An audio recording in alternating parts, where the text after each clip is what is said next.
PESP, hoje a gente tem a satisfação de ter com a gente o professor Anderson Rocha, que atualmente é diretor do Instituto de Computação da Unicamp, né? É uma das pessoas, acho que hoje, a nível, inclusive, mundial, tem uma grande, vamos dizer, participação em tudo que está acontecendo dentro desse tema. Já há mais de 20 anos ele vem se dedicando a essa temática. E hoje ele vai falar basicamente sobre a questão da inteligência artificial, onde que a gente está e para onde a gente pode ir, né? Então, a ideia é que ele, durante aí cerca de 30, um pouco mais, se for necessário, ele faça uma apresentação via slides, que ele já tem ela pronta, né? E, em seguida, a gente vai deixar para discussões, para comentários que, eventualmente, possam vir lá do canal do YouTube, e a eu mesmo também, a partir da apresentação dele, tentar fazer alguns esclarecimentos adicionais. A palestra está sendo, então, transmitida ao vivo no canal do YouTube do IVPESP. Eu vou também fazer a gravação no computador também. Depois eu vou fazer aí uma edição especial para poder, naturalmente, compartilhar para quem não puder estar vendo agora ao vivo, né, possa, então, posteriormente, ver com cuidado, né, e todos os detalhes que o professor Anderson vai apresentar. Então, agradecendo mais uma vez, eu passo diretamente a palavra para o professor Anderson para ele começar a sua palestra. Por favor, senhor Anderson. Obrigado, Hélio, pelo convite aí do IVPESP para fazer essa apresentação aqui hoje. É bom que a gente deixe disponível depois para que pessoas possam acompanhar. Agradeço também a presença daqueles que estejam acompanhando, que conseguiram um tempinho aí para acompanhar ao vivo. A ideia aqui hoje é a gente fazer um bate-papo mesmo, na maior parte do tempo. Então eu vou fazer uma exposição de uns 30 minutos e depois a gente pode partir para questões, tá? Eu vou compartilhar aqui a minha tela, para servir um pouco de guia, tá? Mas vocês vão ver que basicamente eu não uso muito texto. Então eu acredito que vocês já estejam com a tela aparecendo aí. A ideia aqui hoje é inteligência artificial, é onde que a gente está, né, em termos de pesquisa hoje, alguns exemplos, e para onde que a gente quer ir, né? E notem que sempre que eu coloco esse título aqui, para uma provocação, eu coloco inteligência entre parênteses, justamente para a gente fazer esse questionamento. Será que a gente está desenvolvendo algo inteligente mesmo? Mas independente de ser inteligente ou não, quais são os seus impactos, né? Só um pouco de contexto: eu sou professor da Unicamp há mais de 12 anos, trabalho nessa área de inteligência artificial há quase 20, e coordeno um laboratório com cerca de 60 pessoas hoje, são 5 professores, 60 alunos, entre mestrado, doutorado, pós-doutorado e iniciação científica. E até a pandemia, né, todo ano eu ficava algum tempo em alguma universidade do mundo para selar parcerias, né.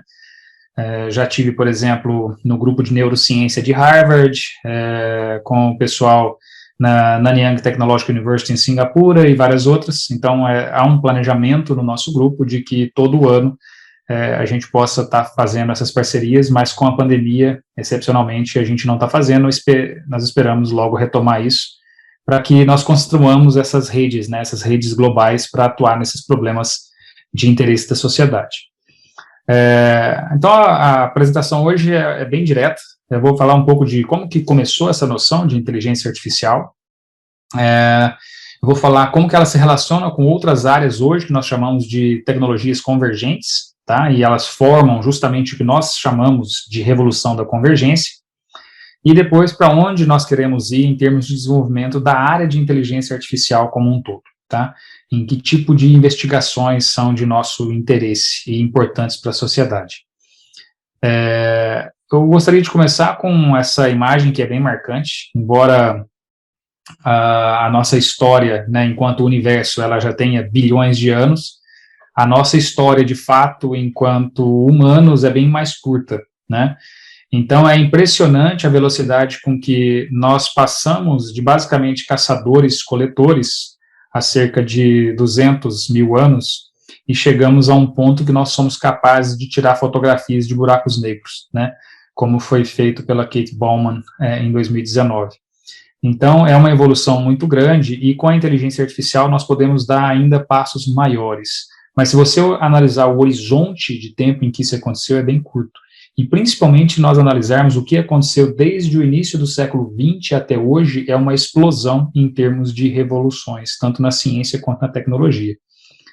Então, cerca de 30 mil anos atrás, nós já estávamos, por exemplo, presentes na América, fazendo gravações em cavernas, né?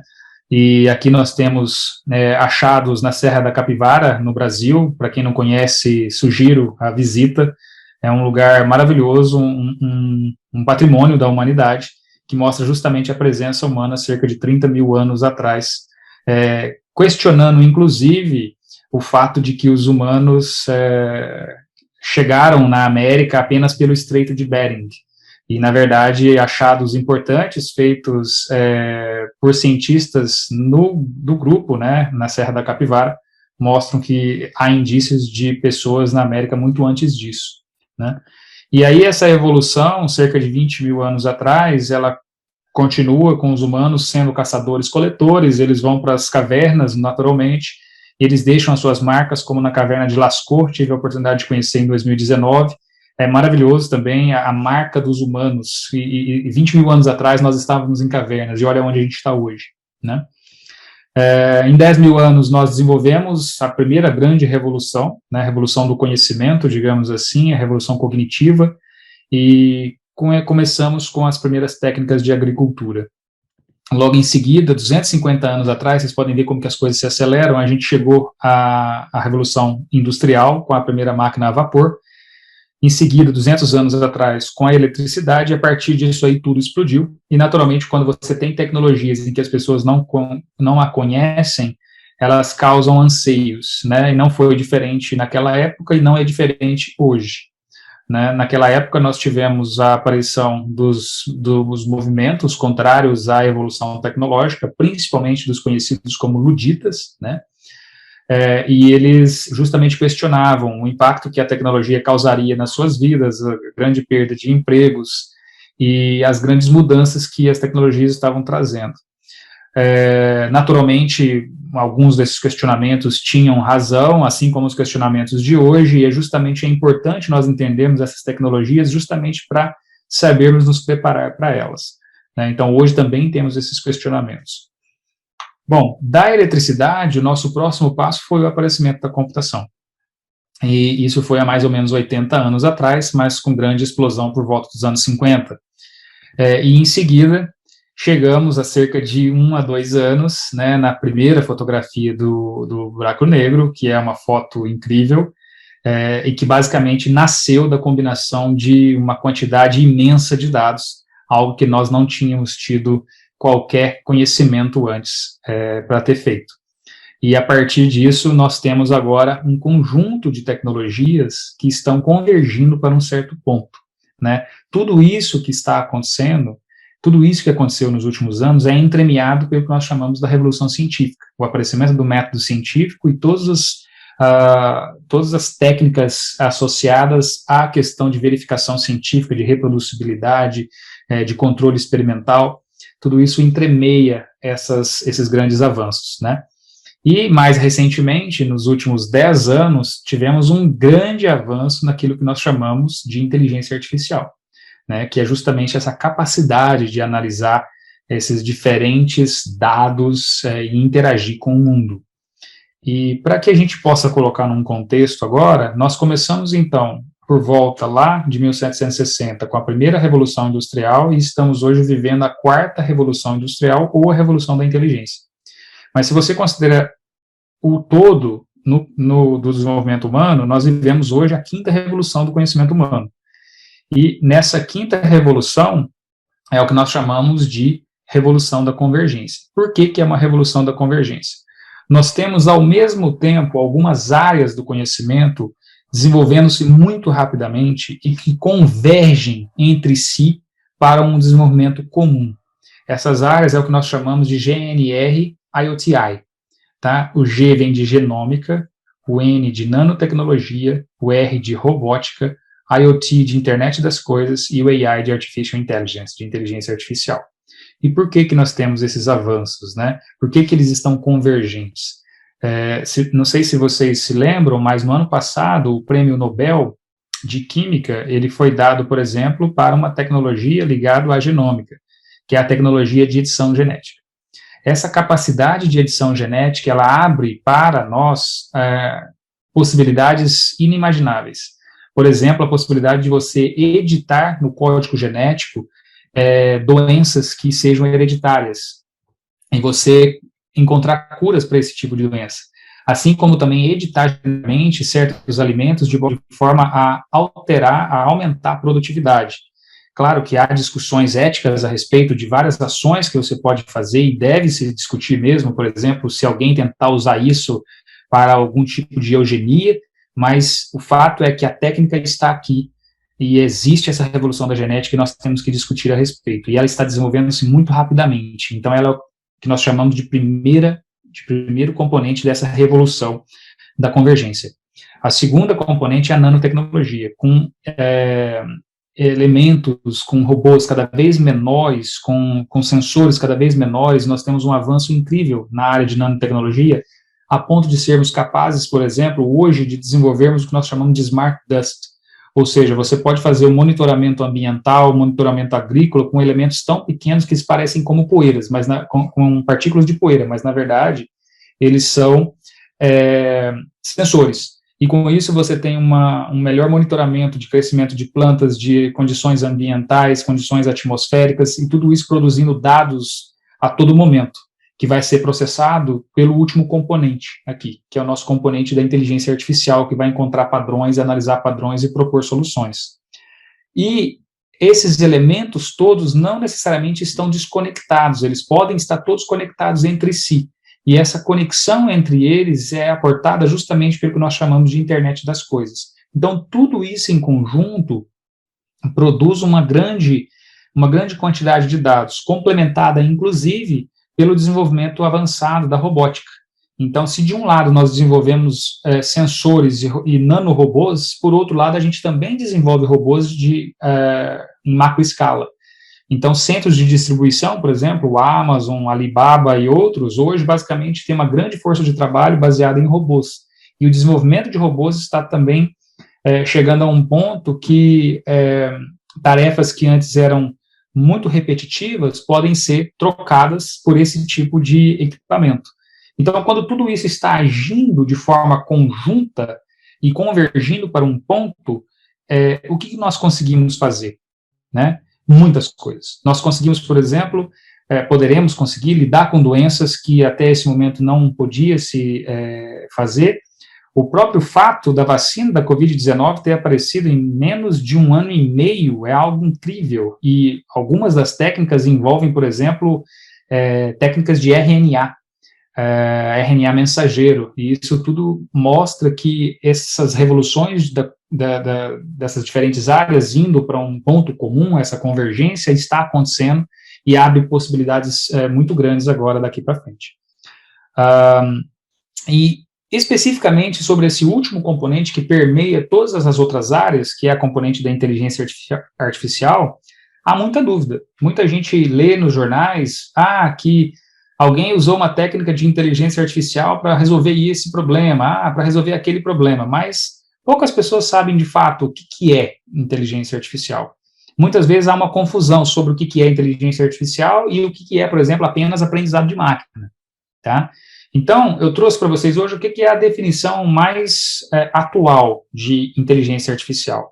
E, por inteligência artificial, a gente tem que entender que existe uma interação com o mundo, existe um processo de captura de dados do mundo, de análise desses dados, processos de aprendizado, processos de interpretação dos dados e o uso dessas aprendizagens para se atingir algum objetivo. E importante, ao se atingir esse objetivo, é necessário haver adaptação flexível dessas técnicas, para que você haja no mundo sendo flexível. Então, um exemplo que eu gosto de dar é de um carro autônomo. Imagine um carro autônomo. Por que ele envolve uma solução de IA? Porque ele tem vários sensores que vão fazer a leitura do que está acontecendo no mundo, sonares, radares, lidares, câmeras, dispositivos de proximidade, etc. Todos esses sensores, eles sentem, eles sentem, se comunicam com o mundo, capturam as informações, essas informações chegam na central de processamento de dados do carro autônomo, o que a gente faz com elas?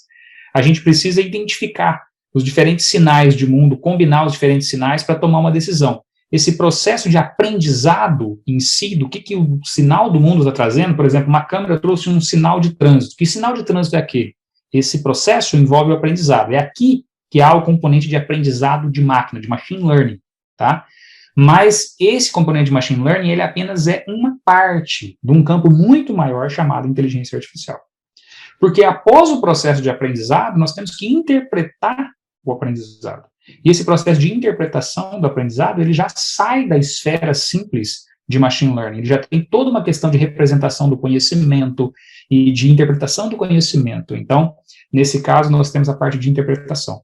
Logo após fazer isso, nós temos em como decidir usar, como fazer um plano de uso, como o carro tem que reagir àquele sinal de mundo, ele tem que parar de uma vez freando, ele pode virar à direita, ele pode virar à esquerda, se aparecer um obstáculo, o que ele tem que fazer? Então, é o uso correto dessa aprendizagem para se atingir algum objetivo. E, ao longo do tempo, é importante que esse sistema seja capaz de se adaptar. Então, ele tem que ser flexível, tá? Então, a inteligência artificial é muito mais do que só aprendizado de máquina. Ela é, por exemplo, a interação com o mundo, a análise dos dados coletados do mundo, a interpretação desses dados coletados do mundo e o uso adequado dessas informações coletadas do mundo e interpretadas para tomar uma ação. Então, ela intervém no mundo novamente. Ela analisa o mundo e depois ela age sobre o mundo. Então, a IA é muito maior do que apenas a área de machine learning. E eu gosto de contar isso porque isso traz muitas implicações.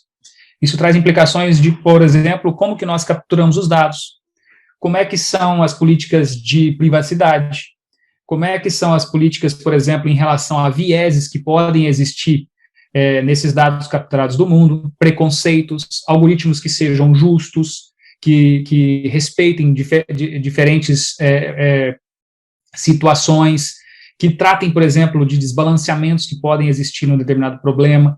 Então, tudo isso está ligado a uma interação com o mundo, tá?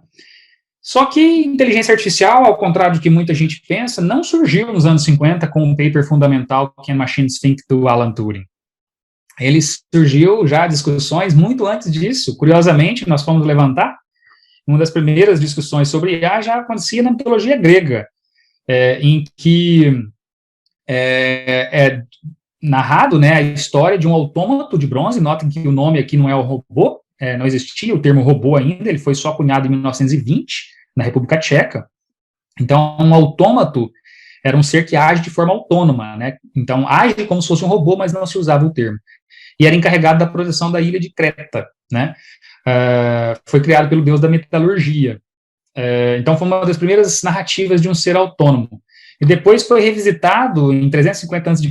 pelo Aristóteles, mostrando na obra Política que ele já especulava que a única forma que ele encontrava de ter uma forma de trabalho, uma força de trabalho que não demande gerentes, mestres e escravos, era ter um ser autônomo, ou seja, robôs. Isso foi continuado depois, no Renascimento, com o robô cavaleiro, que no caso é um autômato cavaleiro, o termo em si não existia, criado pelo Leonardo da Vinci. A lenda do Golem, que apareceu com o rabino Judaleu, em Praga, criando um boneco de argila para ajudá-lo nas tarefas domésticas, e, naturalmente, depois com o nascimento daquilo que a gente chama de inteligência artificial, realmente, com o paper fundamental do Alan Turing, Can Machines Think? As máquinas podem pensar? Em 1950. E aí, em seguida, com a realização da escola de Dartmouth e etc. E é importante colocar isso no contexto, porque agora vocês vão ver que, num primeiro momento, a gente estava discutindo se as máquinas podem pensar. Mas hoje é muito maior do que isso. Então, o que a IA é hoje? A IA é hoje uma constelação. O que é uma constelação? É um conjunto de estrelas. E cada uma dessas estrelas é uma área dentro da inteligência artificial. E eu vou mostrar para vocês quão complexo é isso hoje. Olha como que é a constelação da inteligência artificial hoje. Vamos dar foco em algumas dessas coisas. Por exemplo, onde que entra aqui a parte de machine learning? Ela entra justamente no quadrante esquerdo. Toda a parte de machine learning, ela está no quadrante esquerdo. E esse quadrante esquerdo, nós estamos falando de aprendizado não supervisionado, de aprendizado por reforço, aprendizado supervisionado, aquele que eu tenho exemplos para treinar, aquele que eu não tenho exemplos para treinar, e aquele que eu aprendo e vou ensinando um algoritmo a partir de técnicas de reforço. Tá? Tudo isso é aprendizado de máquina, está nesse quadrante. Mas notem que tem muitas outras coisas do lado de cá e embaixo. Que coisas são essas, por exemplo? Toda a parte de como eu enxergo o mundo, sensores que capturam informações do mundo, lentes artificiais, o desenvolvimento de técnicas e agentes que trabalham no mundo, ou seja, lembrem que a IA, ela atua no mundo, ela coleta dados e ela age sobre o mundo. Mas, mais ainda, quando a gente vai para o quadrante inferior, a área que está toda famosa atualmente, que se você digita no LinkedIn, uma das que mais contratam, por exemplo, ciência de dados, ela é apenas uma parte pequena de inteligência artificial. Notem aqui, ó, o quadrantezinho dela lá embaixo, ó, Data Science. É uma das coisas que aparecem dentro da inteligência artificial. E é por isso que, quando a gente está discutindo inteligência artificial, a gente tem que ter ideia dessa constelação como um todo, porque isso aqui tudo impacta as nossas vidas daqui para frente. Né? Se a gente vai um pouco mais para a esquerda aqui, olha só, duas áreas super quentes que estão alterando hoje já o que a gente vive.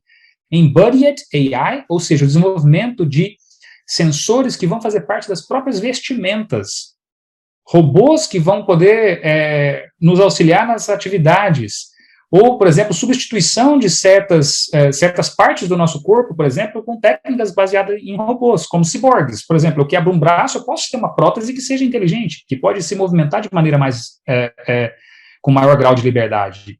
Então, tudo isso entra aqui nesse Embodied AI. E, um pouco mais para baixo, toda a parte de interfaces hoje sendo feitas de comunicação do mundo com o cérebro humano, ou seja, Brain-Computer Interfaces. Ou seja, eu tentar entender como o cérebro funciona e comandar equipamentos a partir do próprio cérebro. Isso permitiria, por exemplo, que eu pudesse talvez recuperar a visão de alguém que perdeu a visão em um acidente, ou permitir que alguém que perdeu um braço possa recuperar movimentos do braço. Por quê? Porque eu posso conectar aquele braço prostético ao cérebro da pessoa e capturar quais seriam as áreas do cérebro que ativariam o movimento daquele braço.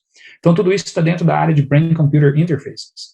E a gente tem mais. Dentro dessa constelação tem toda a parte que diz respeito ao processamento de linguagem natural, como que eu entendo a fala, como que eu entendo a escrita, como que eu gero diálogos, tudo isso está aqui dentro de Understanding Natural Language Processing.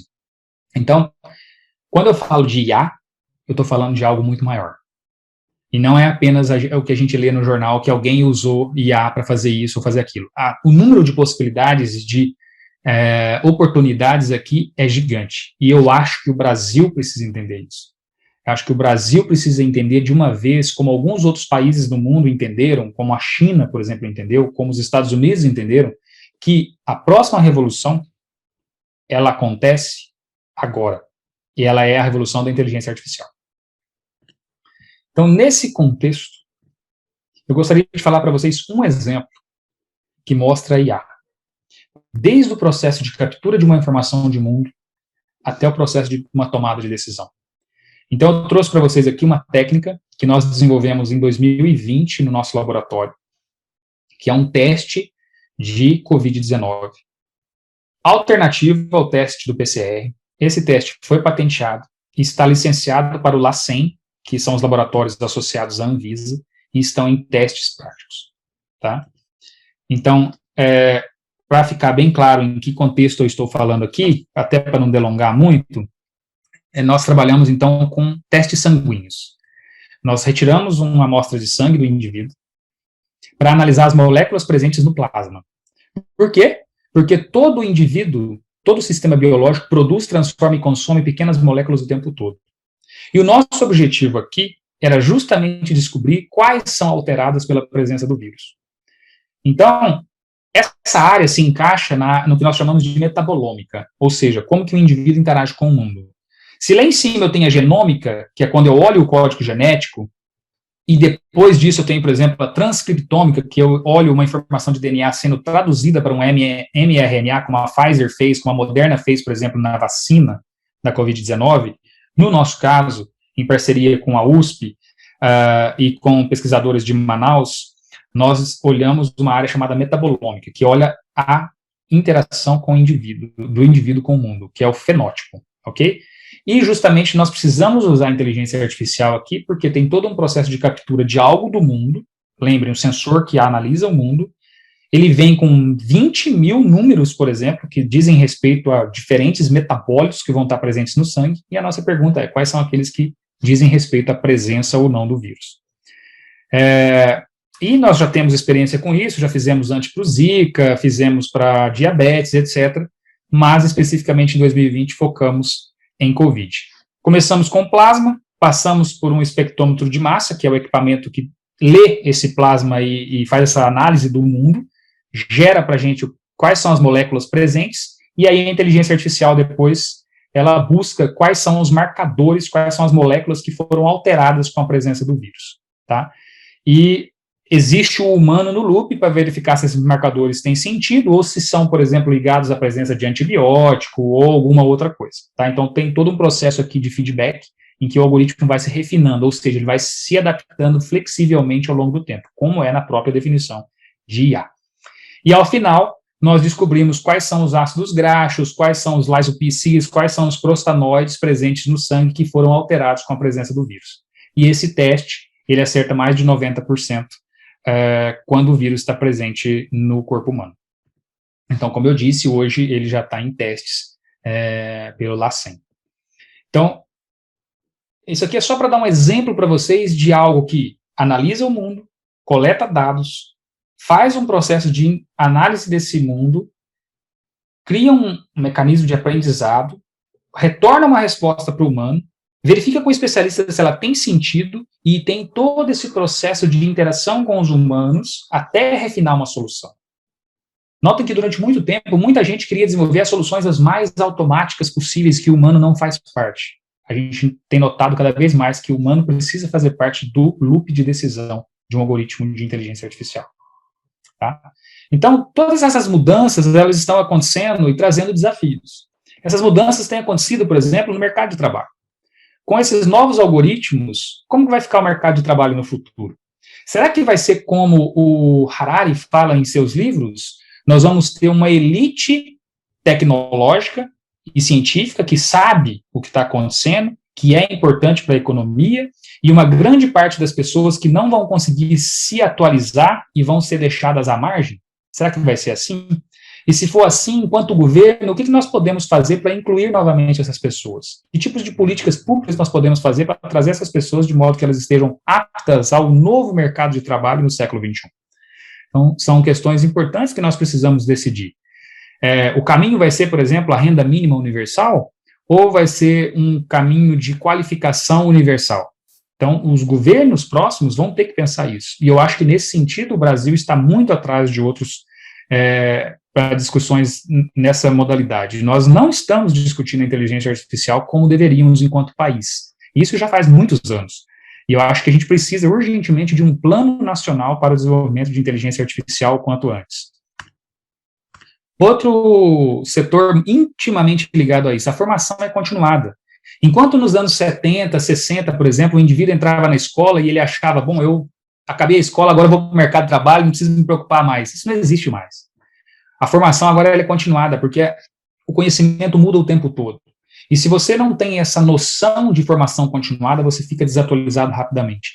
E se você ficar desatualizado, o que vai acontecer rapidamente, você pode sim ser encaixado naquela classe que o Harari fala de alguém que vai ficar à margem em termos científicos e tecnológicos. Então, um estudante hoje, ele tem que ter noção de que o tempo que ele passa na faculdade é para ele criar as bases para que ele possa o tempo todo se manter atualizado depois. E não pensar que ao término da universidade acabou o processo de formação dele. Tá?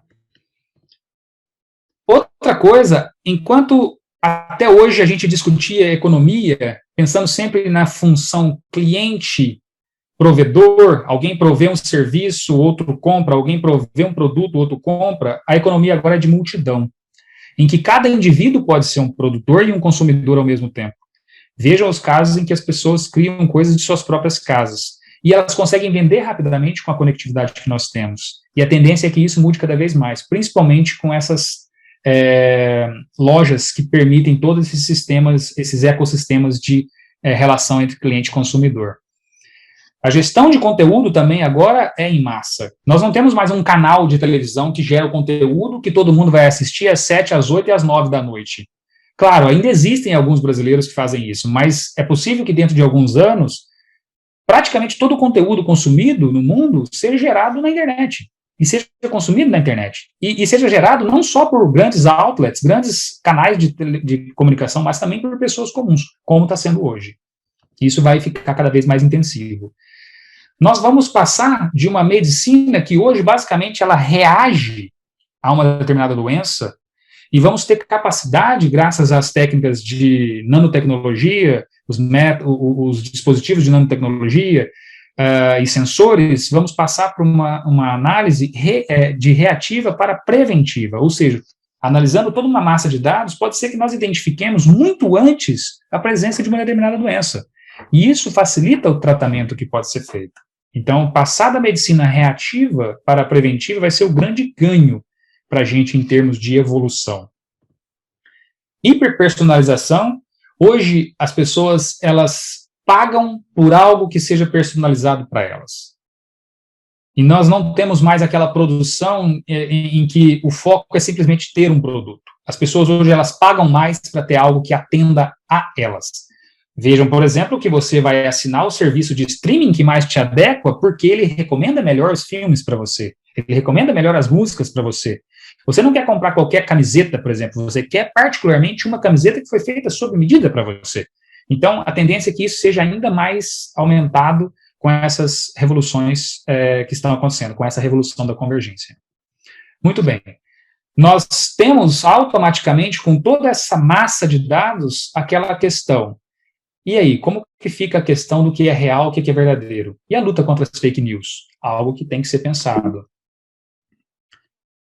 Novo trabalho, nova forma de trabalho, como eu mencionei antes, mudanças no mercado de trabalho, essa formação continuada, ela também abre esse conceito para que cada vez mais as equipes sejam os mais multidisciplinares possíveis e as equipes sejam substitutas dos trabalhos individuais. Então, hoje, se você observar as grandes empresas, principalmente das grandes 9 empresas de tecnologia, né, as Big Nine, você vai ver que há uma busca muito grande por equipes multidisciplinares, com backgrounds diferentes para os seus funcionários, não só em computação, como em diferentes áreas, justamente porque elas podem se complementar, ou seja, é o foco do trabalho em equipe e não individual. Uma mudança enorme está acontecendo em termos de mobilidade urbana, porque a partir do momento que você coloca esses sensores na mão de cada cidadão, você tem uma maneira muito inteligente de verificar o que está acontecendo dentro das cidades. Quais as áreas que têm mais crimes, quais os problemas que acontecem mais no trânsito, tudo isso com cada um tendo sensores à sua mão e essas massas de dados podendo ser analisadas para ter uma melhor vida em comunidade. Seguros, finanças, tudo isso sendo mudados. Os seguros vão analisar o seu modo de comportamento, não só no mundo real, como também no mundo virtual, nas redes sociais, como você age, se você é uma pessoa reckless, né, que não presta atenção e acaba arriscando a sua vida, naturalmente, a partir da análise de redes sociais, uma companhia de seguro vai determinar que o seu seguro vai ser mais caro, porque você se coloca em risco, né? Então, tudo isso também vai ter uma nova mudança na forma como a gente vive. E cidadania. O Brasil tem dado passos nesse sentido, de gerar documentações cada vez mais online possíveis, né, o caso do CPF, o caso do título, que é o e-título, mas nós já temos países no mundo que tem todo o processo burocrático mais ou menos desburocratizado e que acontece online, como a Estônia. A Estônia é hoje um país que acontece basicamente na internet, não tem muita circulação de papel em termos administrativos na Estônia hoje, ela é usada como modelo. Você consegue abrir ou fechar uma empresa em poucos dias, enquanto no Brasil ainda temos que trabalhar nesse sentido.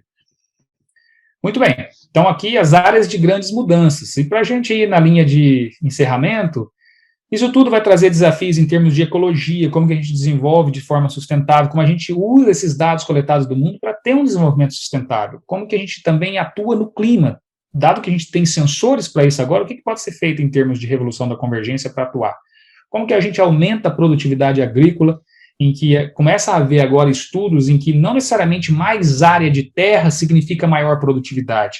Você pode produzir muito em fazendas verticais, por exemplo. Você faz o hacking, né, o empilhamento, e consegue produzir numa pequena área uma grande quantidade de alimentos, como tem sido feito, por exemplo, em alguns países como o Japão. E para um país com grande vocação agrícola como o Brasil, a gente pode melhorar ainda mais a nossa capacidade de produção, olhando essas técnicas de produtividade, desenvolvendo novas técnicas de produtividade. E, claro, tudo isso vai ser acompanhado de um crescimento super grande em termos populacionais, né? Estamos indo na linha de superpopulação em alguns países do mundo e temos que olhar a respeito disso. Precisamos olhar como que a computação ela vai ser inserida nessa escala global, de impacto não só para um país. Hoje nós tratamos de coisas que vão ter naturalmente impactos globais, né? E aí, nós temos essas possibilidades de ramificações, a inteligência artificial geral. Será que a gente está indo para uma linha que nós vamos ser dominados pela inteligência, como em Terminator, no Exterminador do Futuro? Acho que não. Eu acho que a gente está muito longe ainda de uma inteligência artificial geral, mas nós vamos ter que nos preocupar com esses pontos que eu coloquei aqui. Uma inteligência artificial que está aqui, que vai ser melhorada cada vez mais e que é capaz, sim, de gerar muitas possibilidades, mas também é capaz de gerar soluções que não sejam, por exemplo, justas, que sejam enviesadas, que tirem certos empregos, e tudo isso a gente precisa discutir e gerar políticas públicas. Por exemplo, na questão do emprego, o que acontece com as pessoas que não conseguirem se qualificar? O que o Brasil pode fazer enquanto país para que essas pessoas não sejam deixadas à margem? Acho, então, que nós não estamos próximos do que é chamado singularidade, que é o domínio da inteligência artificial sobre os humanos, como defende, por exemplo, autores como Ray Kurzweil, que acha que 2029 vai ser o ano em que os humanos perdem o controle. Eu não estou de acordo, e vários outros pesquisadores apontam que pode acontecer, mas não é algo que vai acontecer tão cedo pelos desenvolvimentos atuais. Os impactos da IA, eles estão aqui para ficar, mas eles são muito mais mundanos, no emprego, na forma de vida, em algoritmos tomando decisões que deveriam ser revisadas por humanos, e etc. Então, nós estamos vivendo esse domínio dos dados, né? E aí, o próprio Hélio aqui já convidou pessoas aqui para discutir sobre esse aspecto, e como é que ficam esses dados? Eles devem ser protegidos pelo Estado algumas vezes, eles podem ser públicos? Como é que ficam os nossos dados em relação a empresas, por exemplo, de redes sociais que dominam tudo que a gente faz, que guardam a gente não sabe por quanto tempo as interações que acontecem online? Temos aqui uma discussão importante de ser feita em relação à privacidade e soberania. Eu particularmente entendo que certos tipos de dados que a gente fornece para o governo federal e para os governos deveriam ser mantidos sob a custódia dos governos, justamente para proteger o cidadão. E existem questões, inclusive, sobre armas. Será que a gente vai ter armas controladas por inteligência artificial? Certamente. Se você tem o desenvolvimento dessa tecnologia, e a gente sabe que armas sempre foram um aspecto de foco de grandes potências, eu imagino que sim, nós vamos ter armas controladas por IA. Quais seriam os impactos disso? E os erros? Uma arma dessa, ela comete um erro, ela confunde um alvo militar com um civil. E aí? Né?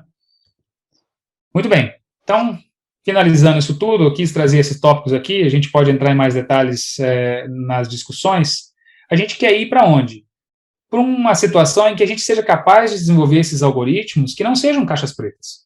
Nós queremos desenvolver os algoritmos abrindo essa caixa de Pandora, entendendo como uma decisão é feita, entendendo se uma análise de seguros ela foi justa para os clientes, entendendo que uma negativa, por exemplo, de um seguro ou de um plano de saúde, por que ela aconteceu? Então, nós precisamos desenvolver algoritmos que sejam auditáveis, que sejam justos, éticos, que a gente possa entendê-los. E não considerar como hoje, em muitas áreas, o algoritmo toma uma decisão e a pessoa justifica. Não, foi o computador que tomou a decisão. Isso não pode. A gente precisa entender o que está acontecendo e por que aconteceu, justamente para prover melhorias. Bom, era isso que eu tinha para discutir com vocês. Agradeço a oportunidade do Hélio aqui para essa discussão e estou aberto agora para a gente ir para as perguntas. Obrigado, Hélio. Beleza. Se você puder descompartilhar.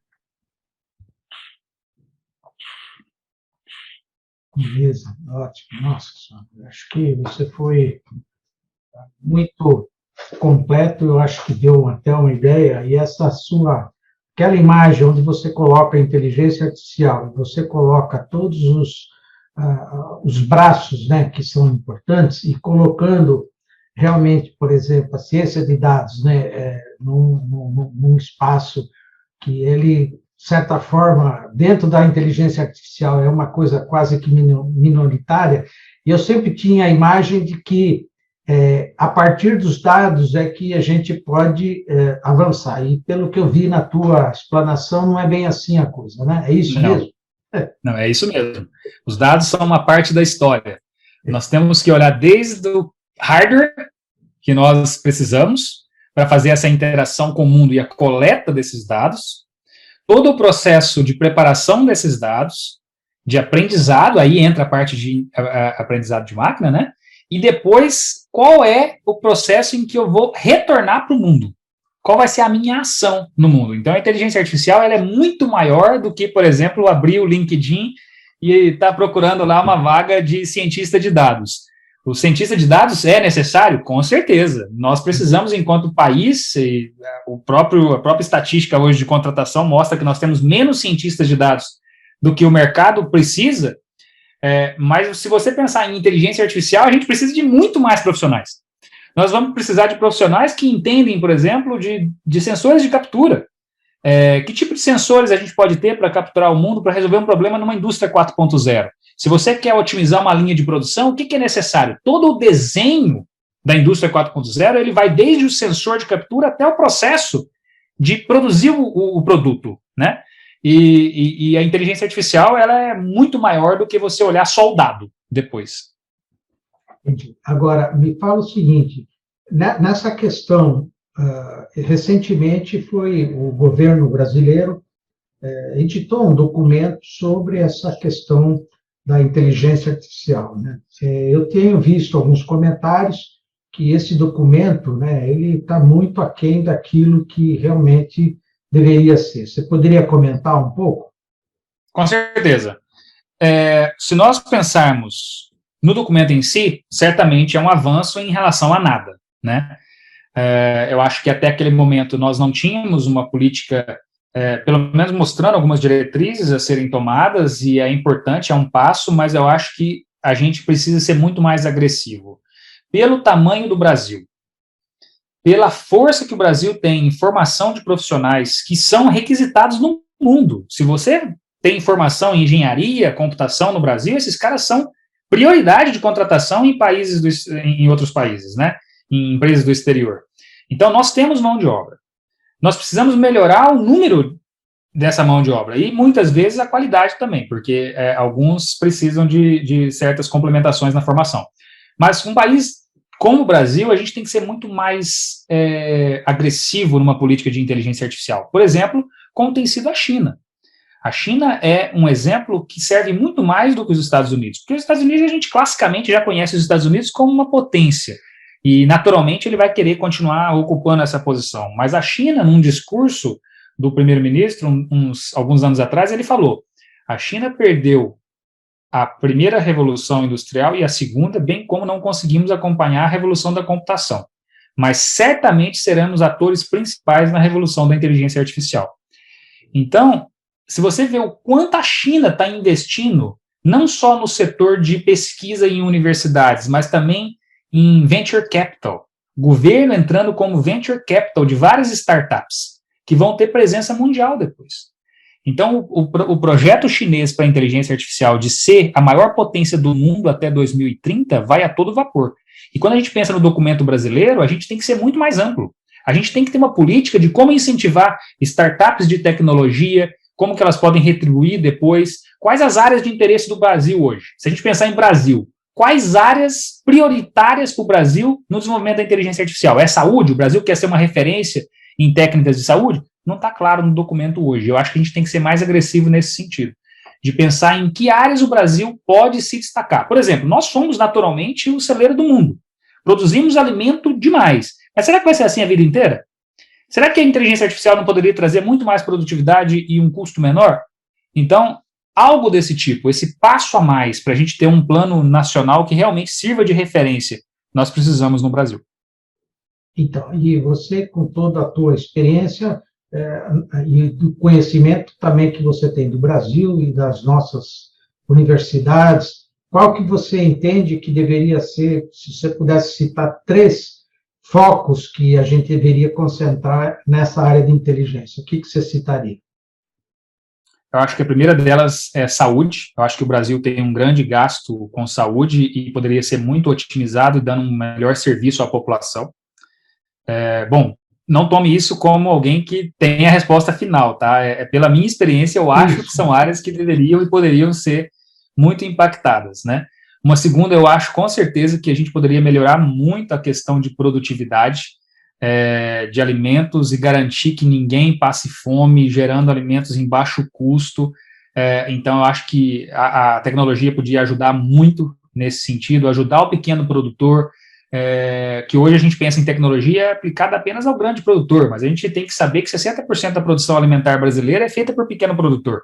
E eles poderiam ser muito beneficiados por uso de tecnologias, né? Desde de tratores que não tragam grandes custos para eles, que até sensores que eles podem ter para controlar a irrigação. Poderíamos ter linhas de créditos nesse sentido. Então, saúde, agricultura, e eu acho que a gente tem que ter um pensamento também, dado que o país, quando a gente pensa em país, né, saúde e agricultura são áreas prioritárias, mas em educação. O que a gente pode usar em termos tecnológicos para melhorar a educação, para formar cada vez mais gente com qualidade, que não fiquem, como o Harari coloca em seus livros, à margem da sociedade? Eu acho que a gente deveria usar, criar um plano, por exemplo, que olhasse justamente essas 3 grandes áreas, que são áreas que a gente sabe que tem problemas, principalmente saúde e educação, mas em que a tecnologia podia ajudar muito. E, Hélio, não custa muito você incluir uma pessoa digitalmente. Se você for pensar que com, por exemplo, um programa em que você coloca na mão de cada jovem brasileiro um tablet, por exemplo, que lhe dê acesso à internet e ao conhecimento, isso vai custar em torno de R$ 1.500, você tem algo extraordinário. E nós poderíamos incluir muita gente, né? Eu lembro até do projeto do Nicolas Negroponte, um tempo atrás, One Laptop per Child, né, um computador por pessoa. Eu acho que realmente, hoje não tem como a gente pensar em desenvolvimento de um país se nós não dermos acesso e educação para todo mundo. Você comentou a questão da singularidade e a questão também dessa previsão daquele cientista americano, né, o Kurzweil, que fala que a gente vai perder o controle. Qual que é o argumento dele para que ele entende que isso vai acontecer? Por que ele, então, faz essa profecia aí? Ele usa um raciocínio que tem bastante sentido, se você olhar e aceitar as premissas que ele coloca, que ele olha a lei das potências, né, a lei das exponenciais, em que ele fala, olha, nós gastamos, mais ou menos aquele início da minha apresentação, 200 mil anos para sair de caçadores-coletores e para chegar à agricultura. Depois não precisamos de tantos anos assim para sair da agricultura até a primeira revolução industrial. Então, se você olhar todo o desenvolvimento de tecnologia, ele vai mostrando os tempos associados, você tem um desenvolvimento exponencial. E aí ele entende que como a inteligência artificial apareceu de fato por volta de 1950, o tempo em que ela chegou até o ponto que ela está hoje, e todas as outras coisas em termos de poder computacional, de conectividade, estão se desenvolvendo rapidamente, que ele acha que é inevitável a gente não chegar numa situação de autodesenvolvimento cognitivo em inteligência artificial por volta de 2029. Na verdade, não é 2030, ele coloca 2029. E perguntado recentemente se ele mantinha a previsão dele diante de todos os acontecimentos recentes, ele é taxativo. Ele acredita que nós vamos ter algo como a singularidade em 2029. Eu, como vários outros pesquisadores, eu não acredito. Eu tenho, inclusive, uma recomendação de leitura que chama Os Arquitetos da Inteligência Artificial. É uma análise com 24 grandes nomes, dos mais proeminentes em inteligência artificial, e nenhum deles aponta a possibilidade de nós termos, antes de 2050, algo desse tipo. E eles apontam várias razões, porque o desenvolvimento de inteligência é muito complexo. A gente não entende hoje nem o nosso próprio processo de inteligência, não entendemos o nosso processo de consciência, e quem dirá de autoconsciência, de self-consciousness, né? E não tem como a gente codificar isso em um algoritmo hoje. Agora, por outro lado, eu acredito que nós vamos ter um desenvolvimento muito grande e exponencial em termos de o que a inteligência artificial pode fazer. Eu acho realmente que nós vamos ter um shift de paradigma, uma mudança de paradigma muito grande em saúde, em segurança pública, em educação, na forma como a gente interage com pessoas, no mercado de trabalho. Tudo isso vai mudar muito. Por quê? Vai chegar um ponto que a IA vai se desenvolver tanto em que ela pode realmente substituir certos empregos. E aí o que nós vamos fazer enquanto sociedade? Eu acho que inevitavelmente nós vamos ter que discutir e criar alternativas para essas situações. São preocupações que vão vir muito antes do que a singularidade. No caso, você comentou, inclusive, que há uma demanda muito grande por recursos humanos treinados para análise de ciência de dados, né? O Brasil tem mercado para a inteligência artificial nesse momento, de profissionais? Existe essa demanda de pessoas que podem estar sendo contratadas de imediato para esse tipo de projeto? Com certeza, com certeza. Vou contar uma anedota que eu costumo colocar para os meus alunos. Quando eu resolvi seguir a pesquisa em 2001 e escolhi inteligência artificial, eu era mais ou menos o patinho feio. Pô, mas você vai fazer inteligência artificial? Ninguém mexe com isso mais. Isso aí foi famoso nos anos 60 e 70. E de fato, não tinha tanta atenção na época, né? Muito antes do hype que existe hoje. Mas eu falei, não, é o que eu gosto de fazer. Eu acho interessante essa questão de você desenvolver algoritmos que podem aprender com ele mesmos, né? Com eles mesmos. E aí foi desenvolvendo. No doutorado começou a mudar um pouco, mas ainda não se pensava na IA com todo esse potencial. E para você ter uma ideia, em 2012, nós abrimos um curso, uma espécie de MBA, é um curso de especialização aqui no Instituto de Computação em Inteligência Artificial. Sabe quantos inscritos a gente teve naquele ano? 0. Não teve nenhum inscrito no curso nosso do primeiro ano. A gente falou, mas será que a gente está pensando errado? Será que o povo não está acompanhando o que está acontecendo no mundo? Porque nos Estados Unidos, no mundo, já estava começando a discutir um aumento, né, da procura de IA. Mas aí a gente foi vendo que o mercado brasileiro tem mudado.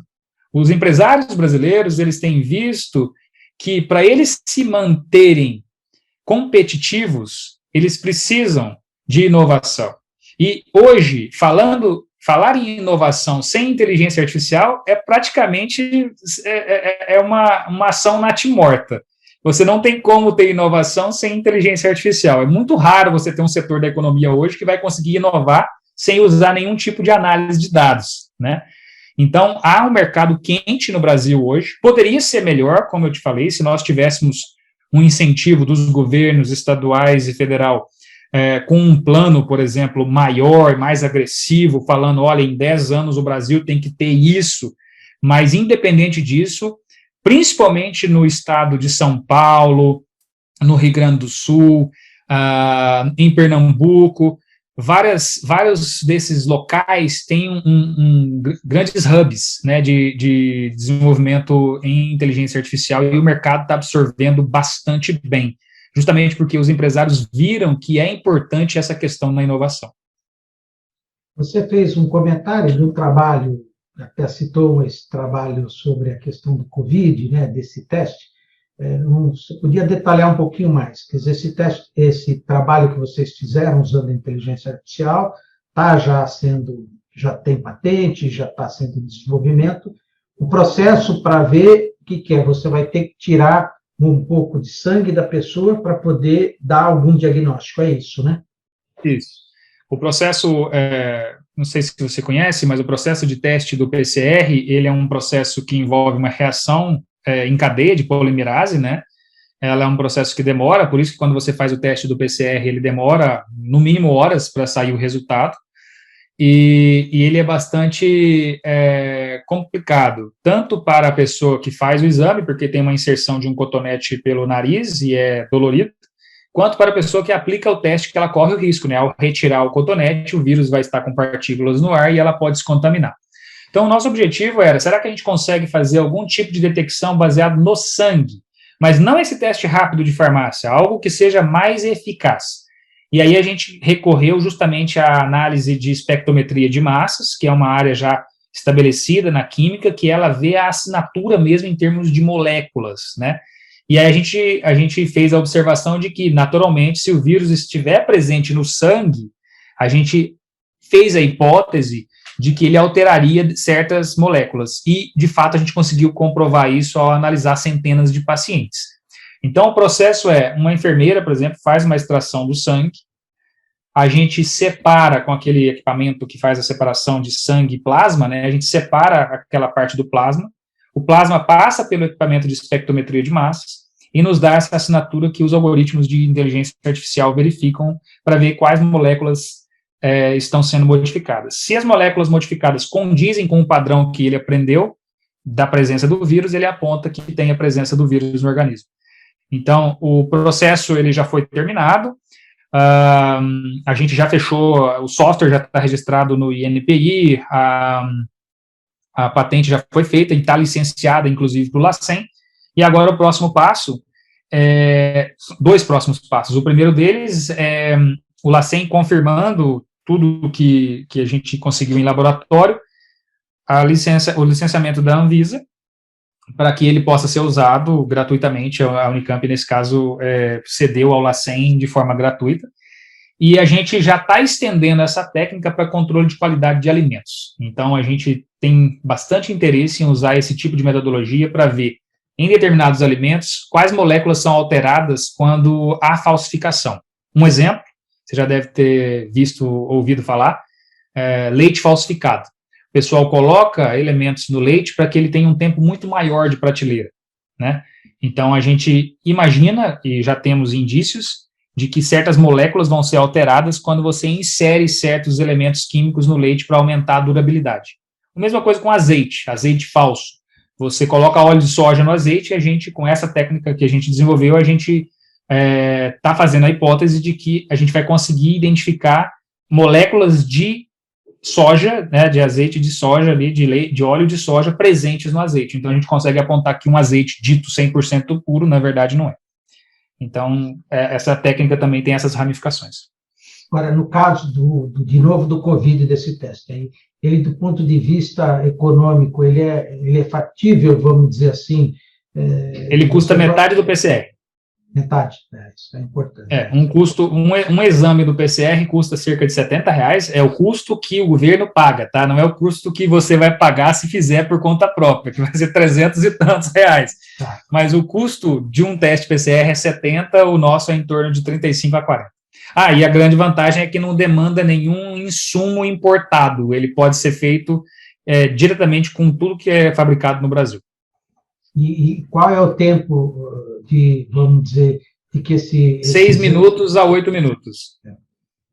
De 6 a 8 minutos você provê uma resposta para o paciente, enquanto no PCR nós estamos falando de horas.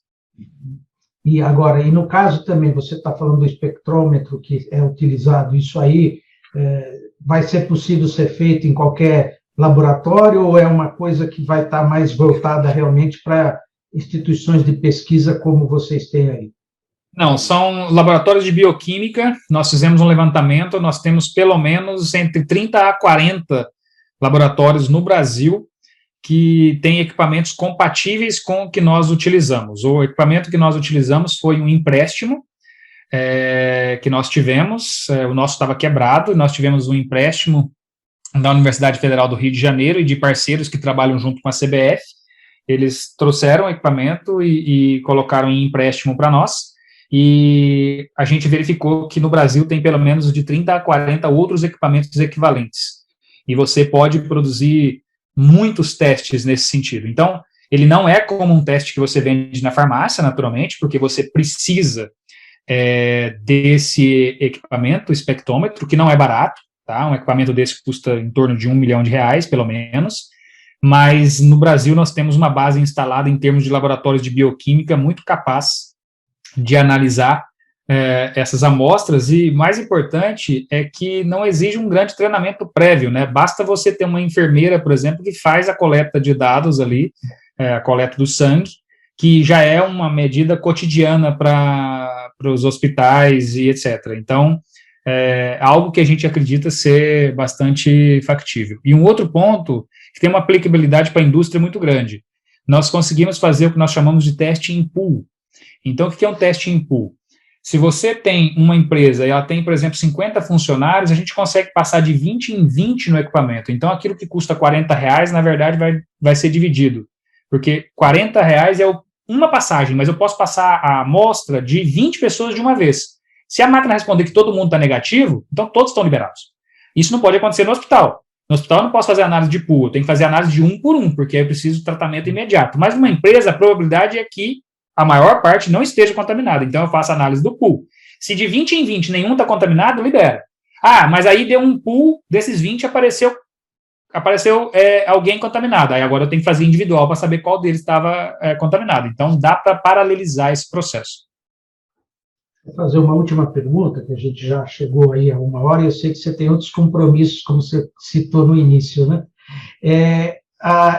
Em alguns webinars que eu fiz sobre especificamente ciência de dados, com o Anato e também com outro colega lá da Mauá, falaram sobre a questão de computadores, se o Brasil possui máquinas para poder fazer isso de forma competitiva, né? Tendo em vista o volume muito grande. Alguns deles, inclusive, me falaram que muitos desses dados, normalmente, você pode usar máquinas no exterior para poder fazer. O Brasil está preparado para ter essas máquinas suficientes para a gente ficar de forma autônoma, fazendo análise dessa imensidão de dados que a gente precisa? Não. Se nós quisermos, nós temos força econômica para ter.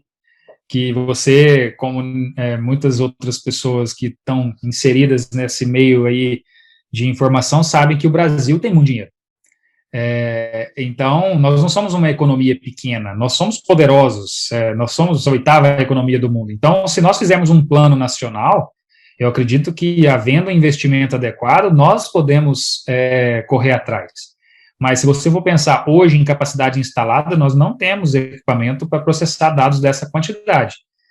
Precisamos correr atrás, e urgente. É isso aí.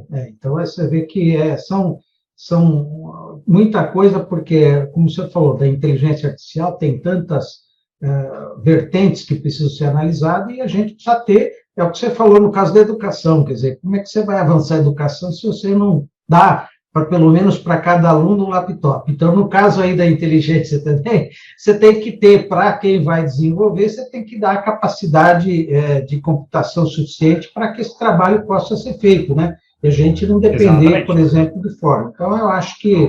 Por isso que não é algo que simplesmente uma canetada resolve. Eu acho que tem que ser uma política nacional mesmo, para o incentivo dessa área como prioritária para o desenvolvimento. Não digo que não existam iniciativas começando, tá?